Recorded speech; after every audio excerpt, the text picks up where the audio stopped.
오늘 말씀의 제목은 모압에서 온 여인입니다. 모압이라는 곳이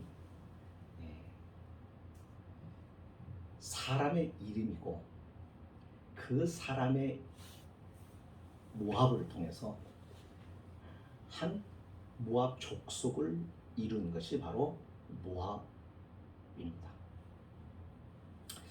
이 모압은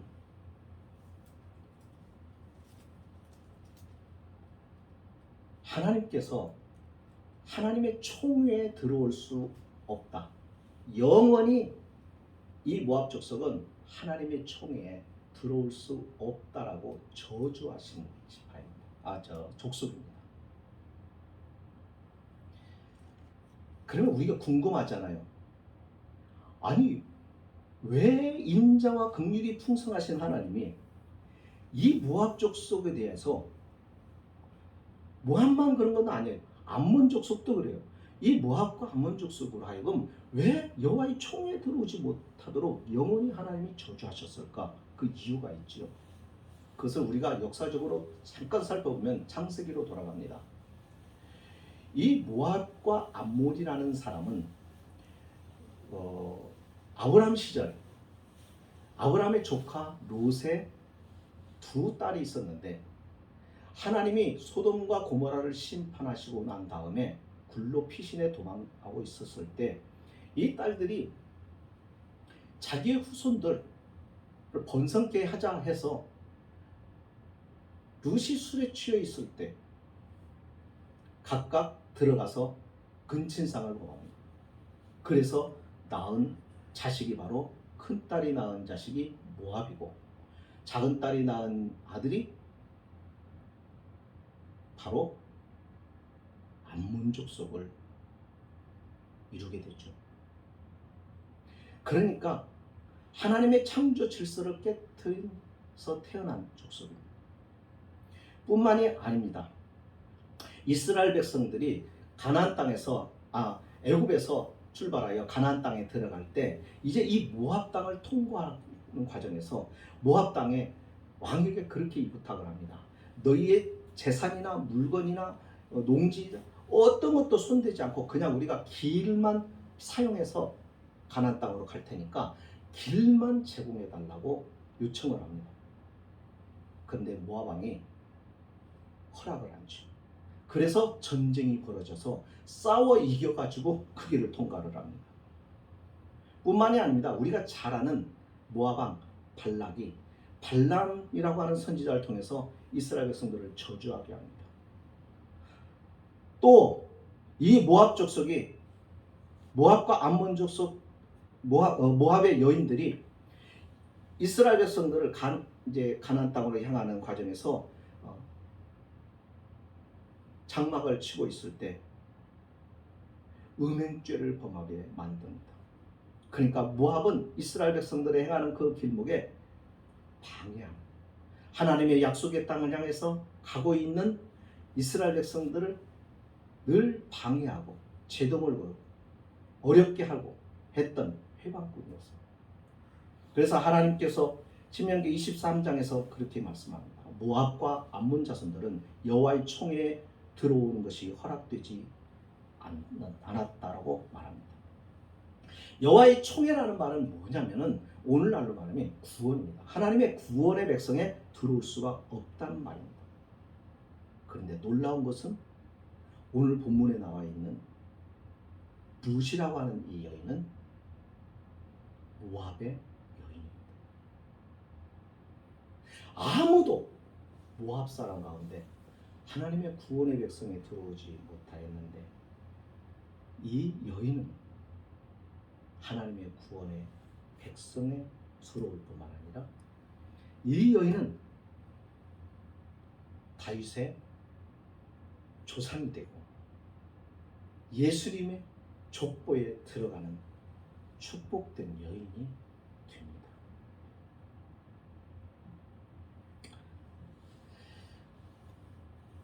그렇다고 한다면 오늘 말씀에 나오미 그의 남편 엘리멜렉 이 엘리멜렉과 나오미는 왜 가족들을 이끌고 모압으로 갔을까? 오늘 본문이 정확하게는 본문에서는 말해주지 않지만 유다 땅에 가나안 땅에 가뭄이 들은 겁니다. 여러분 우리가 그런 생각을 할 수가 있어요. 아니 가나안 땅? 그러니까 그 가나안 땅은 이미 하나님께서 약속하신 땅 아니에요. 또 지금 엘리멜렉과 나오미가 나오는 이 룻기는 시대가 어느 시대냐면 바로 사사시대 이야기예요. 그러니까 사사시대면 언제예요? 가나안 땅 정복이 다 이루어지고 그리고 그 가나안 정복을 여호수아가 다 이루고 난 다음에 땅을 분배해 줬습니다. 그래서 그 가나안 땅 약속의 땅에 이제는 12지파들이 족속들이 다 땅을 차지하고 있었을 때였습니다. 그런데 그들이 땅을 차지하고 난 다음에 어떤 모습으로 돌아갑니까? 하나님을 잘 섬겼나요? 아닙니다.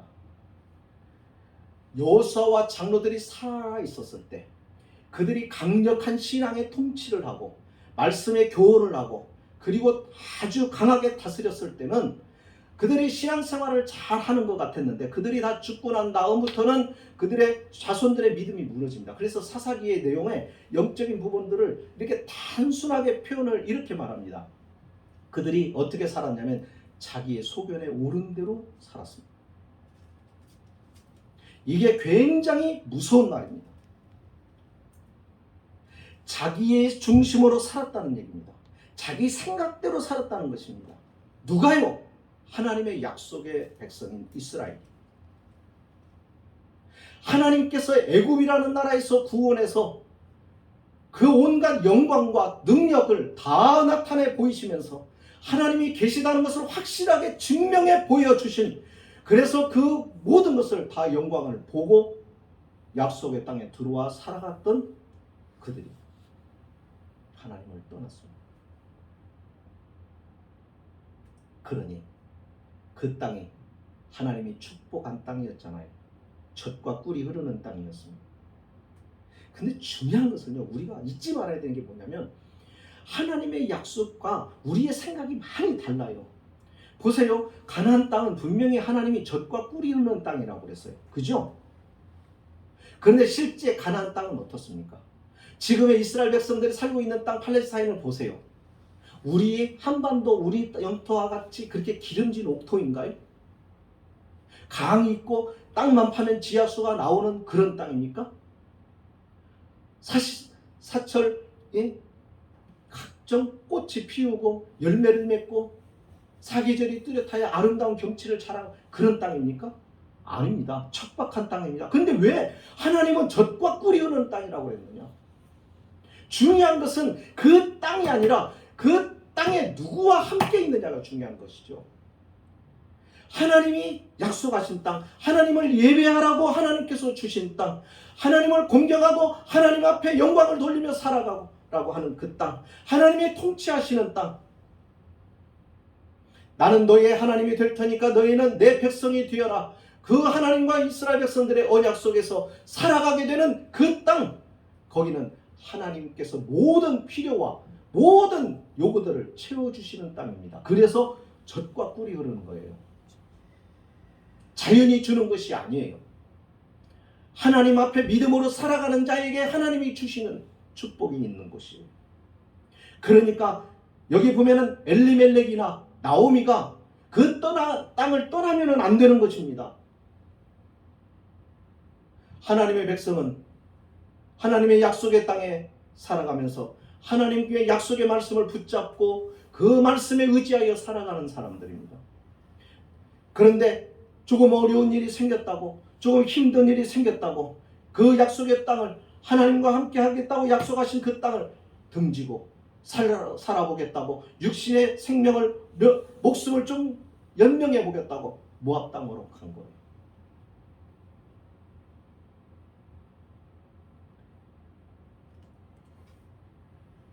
그래서 나오미가 뭐라고 고백하는 거냐면 13절에 여호와의 손이 나를 치셨다라고. 나오미는 그걸 알은 거예요. 언제 알았어요? 남편을 잃고 두 아들을 다 잃고 난 다음에 그걸 알았어요. 참 사람들이 이상해요. 미리 좀 깨달으면 참 좋은데 그렇지를 못해요. 왜요? 지혜가 없는 거예요. 왜 지혜가 없을까요? 하나님과의 관계가 단절되어 있으니까요. 하나님과 관계가 끈끈했으면 그 고난의 땅에서도 견뎠을 것입니다. 왜? 약속한 곳이기 때문에. 우리 하나님을 믿는 사람들이 머물러 있어야 하는 땅이니까. 여기에서 하나님을 찾고 하나님 앞에 모든 걸 맡기고 하나님 앞에 기도하면서 그 땅에 머물러 있어야 되는 것이었어요. 하나님과의 관계가 단절이 되고 끊어지니까 어떻게 육신의 살 방법을 자기가 찾는 겁니다. 예, 세상 사람들은 그렇게 살 수 있어요. 그러나 하나님의 약속된 백성들은 그렇게 살면 안 되는 거예요. 그렇게 살면은 어떤 일이 벌어지는 거예요? 문제가 생기는 겁니다. 엘리멜렉이 남편이 죽고 생떼 같은 아들 둘이 죽어버렸습니다. 가장 소중한 가족을 잃어버리고 나니까 비로소 깨닫게 된 겁니다. 여호와의 손이 나를 치셨다.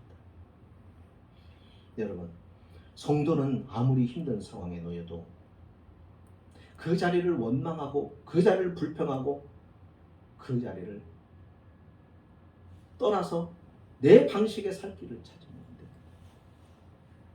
그곳에서 기도하고 그 문제를 가슴에 품고 하나님 앞에 매달리는 것입니다. 여기에 하나님 앞에 생명을 걸고 그리고 하나님 앞에 간구하는 것입니다. 그래서 전적으로 하나님의 능력과 하나님의 도우심의 손길을 확인을 하고 살아가는 사람들이 하나님을 믿는 사람들의 삶의 모습입니다. 살겠다고 피한다고 사라지는 것이 아닙니다. 그런데 참 놀라운 것은요, 남편을 잃고 자식은 잃었지만 정말 귀한 사람을 하나를 얻었습니다. 그 사람은 이방의 여인이었고 별 볼 일 없는 것 같은 사람이었고, 예? 그런데 이 여인이 하나님의 구원의 역사에 주님의 이 땅에 오시는 일에 가장 아름답고 귀한 그 축복 안에 영광스럽게 그 이름이 올라가는 복 있는 여인이죠. 이 룻의 고백은 참 우리가 신선하다 못할 충격적인 고백입니다. 룻이 뭐라고 고백하는가 보세요. 16절과 17절에 룻이 이르되 내게 어머니를 떠나며 어머니를 따르지 말고 돌아가라 강권하지 마옵소서. 어머니께서 가시는 곳에 나도 가고 어머니께서 머무시는 곳에 나도 머물겠나이다. 어머니의 백성이 나의 백성이 되고 어머니의 하나님이 나의 하나님이 되시리니 어머니께서 죽으시는 곳에서 나도 죽어 거기 묻힐 것이다.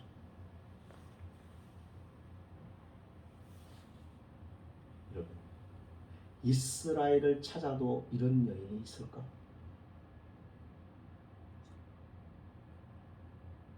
그러니까 언뜻 보면은요, 아비멜렉과 엘리멜렉과 그리고 나오미가 그동안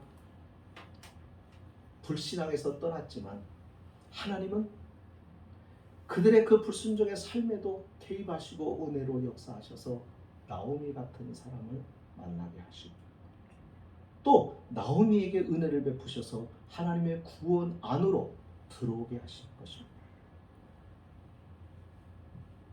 정말 기가 막힌 일입니다. 그러니까 룻은 하나님의 구원의 공동체, 구원의 백성 안에 그는 들어옵니다. 들어올 뿐만 아니라 그녀는 그 공동체 안에서 하나님께 헌신을 약속해요. 그녀의 헌신은 하나님을 향한 구원의 믿음이 바탕에 깔려있기 때문에 가능한 것입니다. 그렇지 않으면 누가 하나님 앞에 헌신한다고요? 여러분, 누가 하나님 앞에 헌신합니까? 믿음에 확신이 있는 사람들이고 그 믿음이 흔들리지 않는 믿음을 가진 사람들이 헌신합니다. 이런 룻의 모습을 통해서 오늘 우리들의 신앙을 한번 반추해 볼 수 있어야 됩니다.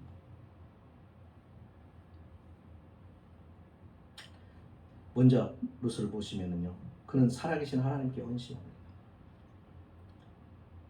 어머니의 하나님이 나의 하나님이 될 것이다 라고 이렇게 말하죠. 그리고는 그것이 진심이라는 것을 이렇게 표현합니다. 17절에 여호와께서 내게 벌을 내리시고 더 내리시기를 원하나이다. 만약에 이 말이 거짓이라면, 이것이 위선이라면, 그냥 하는 말이라면 여호와께서 내게 벌을 내리시고 더 내리시기를 원한다. 다시 말하면 무슨 얘기예요? 이 말이 진심이라는 것입니다. 자신의 생명을, 자신의 일생을 걸고 말할 수 있는 분명한 자신의 생각과 자신의 결단이라는 것입니다.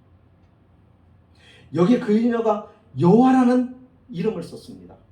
여호와라는 이 이름은 언약의 하나님을 가리키는 존칭입니다. 아무나 여호와라고 하는 이름 부르지 않습니다. 그러니까 무슨 얘기냐면 롯은 지금 하나님을, 자신의 하나님, 그 언약의 하나님을 자신과 연결시켜 자기의 하나님으로 지금 고백하는 것입니다. 디모데후서 1장 12절에 이런 말씀이 있습니다. 나의 의뢰하는 자를 내가 알고 또한 나의 의탁한 것을 그날까지 저가 능히 지킬 줄을 확신합니다. 여러분, 참된 믿음, 참된 회심은 변화된 마음으로 하나님을 아는 것입니다. 참된 믿음은 하나님을 바로 아는 것입니다. 어떤 사람들 하나님을 안다고 말하는데요, 아는 것은 머리로 아는 것이 아닙니다. 인격으로 알고 체험으로 알고 자신의 삶으로 알아야 돼요. 누구처럼요? 룻처럼. 그는 하나님께 헌신했을 뿐만 아니라 이스라엘 공동체라고 하는 이스라엘의 백성 안에 자신이 헌신합니다. 16절에 그는 이렇게 말합니다. 어머니의 백성이 나의 백성이 된다고 그랬습니다. 이 말은 자신이 하나님 앞에 자신을 드렸기 때문에 이 고백이 가능한 거예요. 이 고백이 자연스럽게 나오는 거예요. 바울은요, 다메섹 도상에서 주님을 만나고 어떻게 바뀌어지느냐면 자신을 핍박했던 그리스도인들과 함께 여러 날을 지냅니다. 이게 은혜 받은 자요, 이게 구원받은 자의 삶입니다. 자기를 얼마 전까지만 해도, 며칠 전까지만 해도, 아니 지난주까지만 해도 자신을 향하여 자기가 핍박했던 사람, 자신이 죽이려고 했던 사람, 그 사람들의 품으로 들어가, 그 사람들의 공동체 안으로 들어가, 그래서 그들과 함께 하는 것입니다. 이게 정말로 죄를 돌이켜 회개하고 구원받은 자의 모습이라는 것이죠.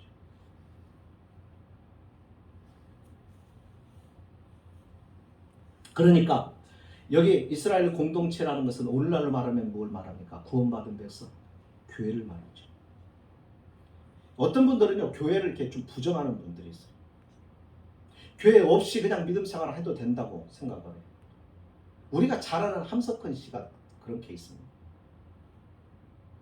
여러분, 교회 공동체를 무시를 하면 안 되는 것이 뭐냐면, 이 교회는 주인이 누구냐면 주님이십니다. 주님의 몸이라고 그랬습니다. 그러니까 주님의 몸을 부정해버리면 누구를 부정하는 거냐면 주님의 말씀을 부정하는 것이고, 약속을 부정하는 것이고, 주님을 부정하는 거예요. 나는 아니라고 하지만 아무리 그렇게 해도 소용이 없는 거예요.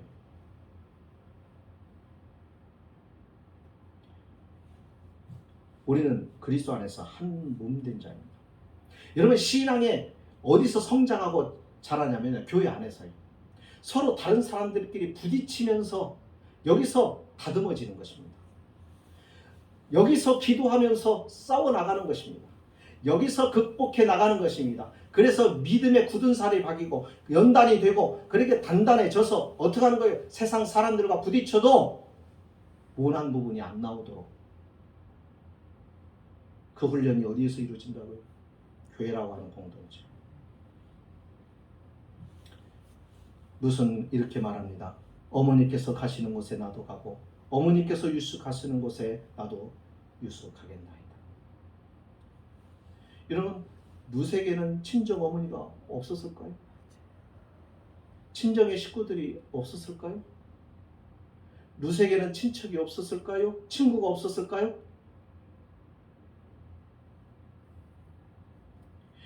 룻이 지금 나오미를 따르겠다는 것은 친정 어머니도 친척도 친구들도 다 어떻게 한다는 거예요?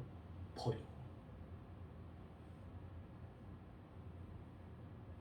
저는 가끔 여자들이 참 위대하다, 참 대단하다 이런 생각을 가질 때가 언제였냐면, 그럼 자기 가족들 다 버리고요, 부모 친척 다 친구 다 버리고 남의 나라에 여기 남자 하나 보고 와가지고 살아가는 외국인 자매들,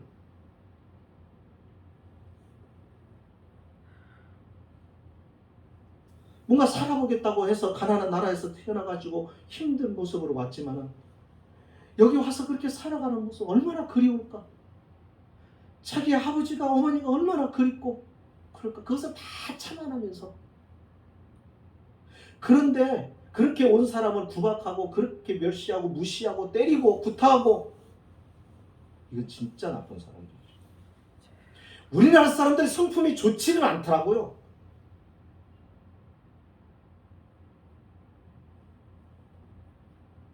우리나라 사람들이 좋은 것도 있지만 이런 것들은 좀 고쳐야 합니다. 강한 자에게는 약하고 약한 자에는 강해가지고 돌봐야 될 사람들에게는 행패 부리고 힘 있는 사람 앞에서는 굽실거리고. 오늘 본문의 룻은 이 모두를 다 버렸습니다. 자, 그러면 보십시다. 이스라엘에 소망이 있나요? 따라가는 시어머니 나오미를 따라가는데 이 나오미에게 희망이 있어요? 미래가 있어요? 한번 생각해 보세요. 지금 미래가 있어서 지금 가는 거예요? 아니죠. 여러분, 이게 신앙의 첫 번째 시험입니다.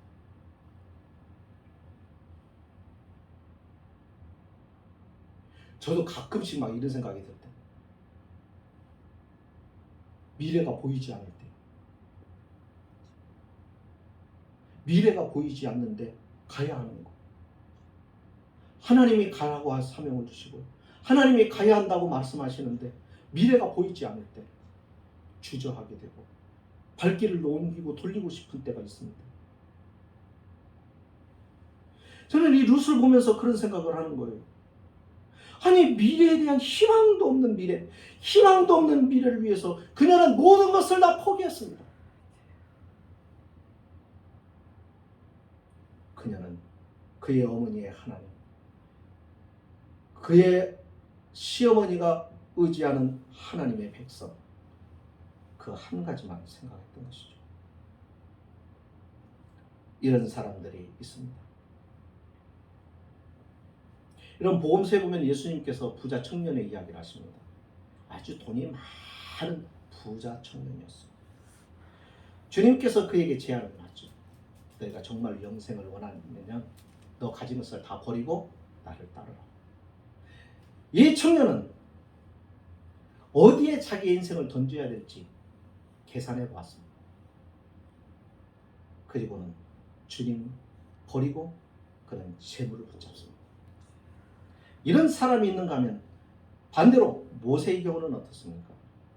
그는 자신의 모든 명예와 부귀를 기꺼이 내던졌습니다. 그는 이집트의 왕자였고 그는 많은 학문과 기술과 모든 것들을 학문을 섭렵했던 사람입니다. 그 당시에 최고의 제국의 왕자였으니까 여러분 공부 안 한 것이 없었을 거예요. 탁월한 학자를 동원해서 공부를 시켰을 것이고 무술도 연마했을 것이고 모든 면에서 뛰어났고요. 이제는 잠시 있으면 어쩌면 큰 권력을 가질 수도 있는 사람입니다. 그런데 히브리서에 보면은 히브리서 11장이 뭐라고 표현되어 있는 줄 아세요? 이것은 하나님의 관점에서 그의 요 모세를 평가한 거예요. 도리어 하나님의 백성과 함께 고난받기를 잠시 죄악의 낙을 누리는 것보다 더 좋아하고 그리스도를 위하여 받는 능욕을 애굽의 모든 보화보다 더 큰 재물로 여겼으니 이는 왜냐 상 주심을 바라봅니다. 네, 그겁니다. 하나님이 상을 베풀어 주시고 하나님이 약속하신 그것을 바라보고 오늘의 주어진 환경에서 부귀영화가 아니라 하나님의 말씀과 그분 앞에서 받을 상을 바라보고 오늘의 현실을 기쁘게 받아들이고 이 고난을 선택할 수 있는 사람이 바로 믿음의 사람이라는 것이죠. 이게 참 믿음이라는 것입니다. 그래서 그는 어머니께서 죽으시는 곳에서 나도 죽어 거기 장사될 것이라고 룻이 고백합니다. 여러분, 그리스도인들, 오늘 우리 그리스도인들 한번 보세요. 우리는 죽음으로써 살아계신 주님을 대면하게 됩니다. 그죠? 그러니까 우리는 죽음을 두려워하면 안 돼요. 이 죽음의 문을 지나면 주님과 대면하고 주님을 만나고 주님 앞에 선다고 하는 이 확실한 마음을 가지고 믿음을 가지고 살아야 되는 사람들 아닙니까? 그런데 죽음은 고사고 인생이 다 끝나기도 전에 사랑이 식어져 버립니다. 주님에 대한 사랑이 식어져 버립니다. 한때는 신앙생활을 잘하고 교회 열심을 내어 보이던 사람도 그만 흥미를 잃어버리고 교회를 떠나고 주님을 떠나고 떠납니다. 남의 얘기가 아닙니다. 이거는 누구나 그럴 수 있는 것입니다. 그래서 사도 베드로는 이렇게 말합니다. 베드로후서 1장 10절에서 그러므로 형제들아 더욱 힘써 너희 부르심과 택하심을 굳게 하라. 이걸 굳게 하지 않으면 안 돼.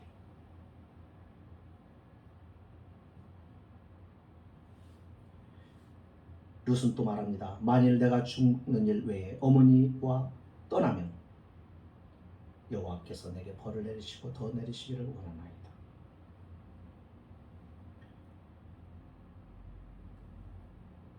편리를 위해서, 자신의 안위를 위해서 주님을 떠나고 주님을 저버리는 사람들이 많이 있는 가운데서 이런 고백을 하는 사람들이 오늘 시대는 얼마나 될까? 말씀을 마칩니다. 서두에서도 조금 이야기했지만 지금 룻이 살고 있고 룻이 지금 살아왔던 이 시대는 언제라고요? 사사기 시대.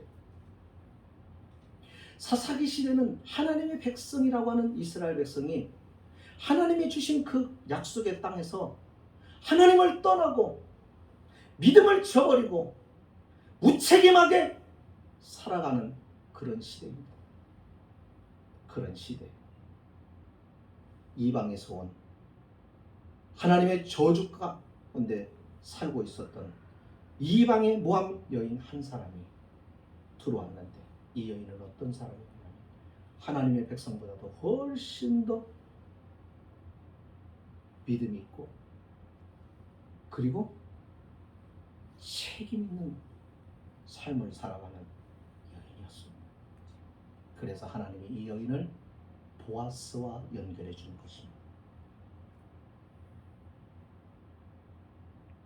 이 모함 여인은 오늘 하나님의 백성이다 하고 그렇게 생각하면서 사사기 시대 사람들처럼 살아가는 사람들이 아닌 겸손히 주님 앞에 믿음으로 자기에게 주어진 책임을 다하며 신앙을 지켜가며 자신의 본분을 다하는 신실하고 정직하고 성실한 하나님의 사람을 대변합니다. 이런 사람들이 주님을 만날 것이라는 것. 주님을 만나고 주님 안에서 아름다운 신랑이신 주님을 통하여 경건한 하나님 나라의 혼인잔치에 들어가는 그런 복 있는 자로 세움을 입을 것이라고 하는 것을 우리에게 보여줍니다. 오늘 우리가 룻을 통하여 우리 자신의 믿음을 그리고 이 시대를 한번 살펴보면서 내가 어떻게 믿어야 되는지 어떻게 하나님 앞에 살아야 하는지를 기도하며 고민하며 씨름하며 그렇게 하나님 앞에 온전히 세워져 나가는 은혜와 축복이 우리에게 있으면 좋겠습니다. 기도하십니다. 자비하신 아버지